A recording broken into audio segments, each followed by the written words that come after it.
Janasena party తెలంగాణలో start అయిన తర్వాత ఎన్ని ఇబ్బందులు పడ్డారో, ఈవెన్ ఎన్ని అవమానాలు, ఎన్ని అవహేళనలు పడ్డారో మీకు తెలుసు. ఇప్పుడు ఎలా ఉంది? ఇప్పుడు ఎలా ఫీల్ అవుతున్నారు?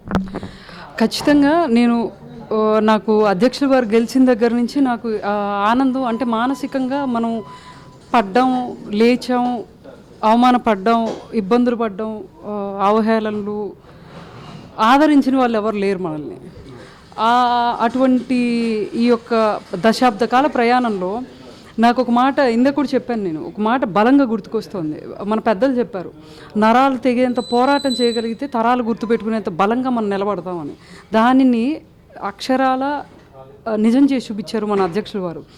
ఆయన దశాబ్ద కాలం నరాలు తెగే పోరాటం చేశారు, యుద్ధం చేశారు. ఆయన ఈ రోజున మన యొక్క విజయం తరాలు గుర్తుపెట్టుకునేంత బలమైనటువంటి చరిత్రను మనం సృష్టించుకోగలిగాం. సో ఖచ్చితంగా ఇది ఆది మాత్రమే. సో రానున్న రోజుల్లో ఇంకా బలంగా తెలంగాణలో మనం ఇక్కడ కూడా ముందుకు వెళ్ళబోతున్నాం. అధ్యక్షుల వారి నుంచి ఆల్రెడీ సూచనలు ఉన్నాయి.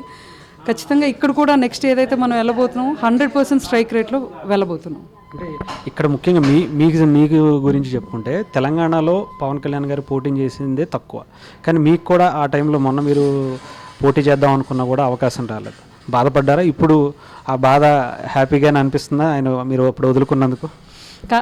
ఇందులో ఖచ్చితంగా ఒక విషయం చెప్పుకోవాలి. ఏంటంటే నేను ఒక మధ్యతరగతి సామాన్య కుటుంబం నుంచి వచ్చినటువంటి మహిళని.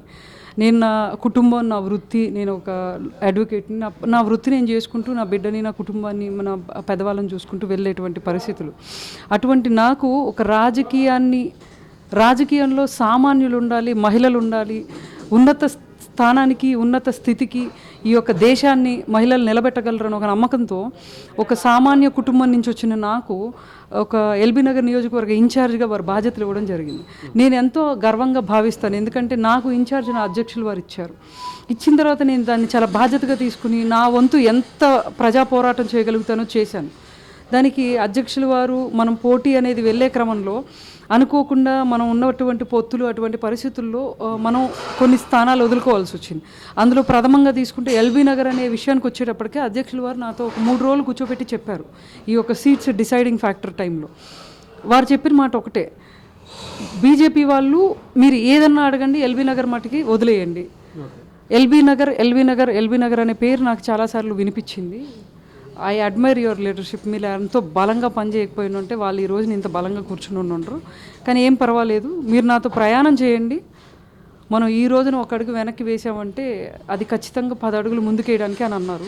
ఆ రోజు నేను అధ్యక్షుల వరకు ఒకటే మాట చెప్పాను, నేను మనసా వాచా కర్మన వారితో నడిచే క్రమంలో ఒకటే అనుకున్నాను, ఆ నియోజకవర్గాన్ని నేను బలపరచాలి. ఏ రోజు నియోజకవర్గానికి నేను అభ్యర్థి అని నేను అనుకోలేదు. ఆ నియోజకవర్గానికి బలపరచాలి, అక్కడ పార్టీ గెలవాలి, మన అధ్యక్షుల వారి యొక్క దీన్ని ఒక లెగసీని కంటిన్యూ చేయాలనేదే మొదటి నుంచి ఆ యొక్క సంకల్పంతోనే పనిచేశాను.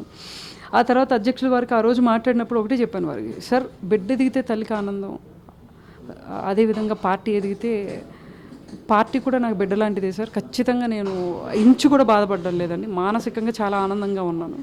100% మనం అని చెప్పగానే వారు కూడా చాలా ఆనందించారు. అప్పటిదాకా ఈ అమ్మాయి ఏమైనా బాధపడుతుందేమో అని నాకు సార్ సమాధానం చెప్పడానికి ప్రయత్నించారు. బట్ నేను చెప్పాను సార్కి, నా విజన్ అది కాదు sir.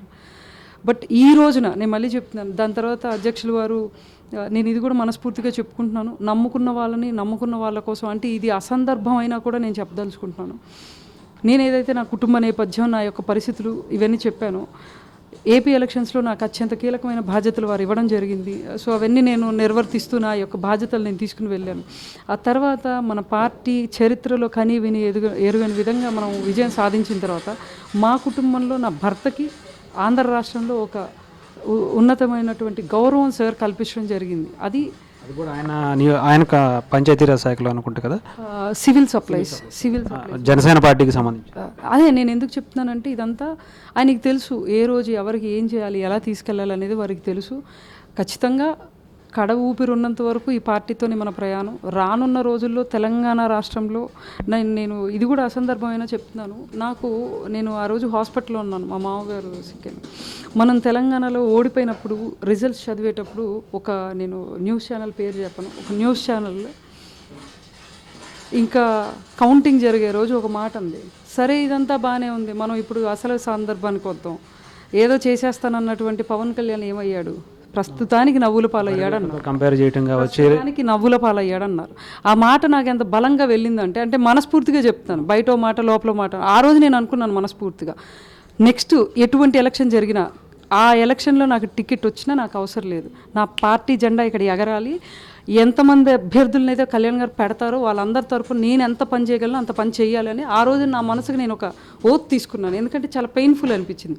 But of course sir గెలిచిన తర్వాత ఇప్పుడు అవే ఛానల్స్ వారి గురించి అద్భుతంగా చెబుతున్నాయి, అది వేరే విషయం. బట్ ఆ రోజున వారిని చేసిన అవహేళన, అది నా తెలంగాణ రాష్ట్రంలో నా అందరూ జన సైనికులు, నా అందరు వీర మహిళలకి జరిగిన అవమానంలా నా మనసుకు అనిపించింది.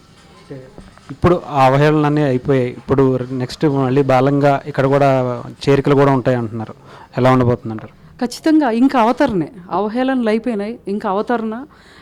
చాలామంది టచ్లో ఉన్నారు, రాష్ట్ర నాయకులతో ఉన్నారు, వివిధ నియోజకవర్గాల్లో మాకు కూడా టచ్లోకి వస్తున్నారు. వాళ్ళందరి ప్రొఫైల్స్ కూడా తీసుకోవడం జరుగుతోంది. ఖచ్చితంగా ఒక ప్రభంజనం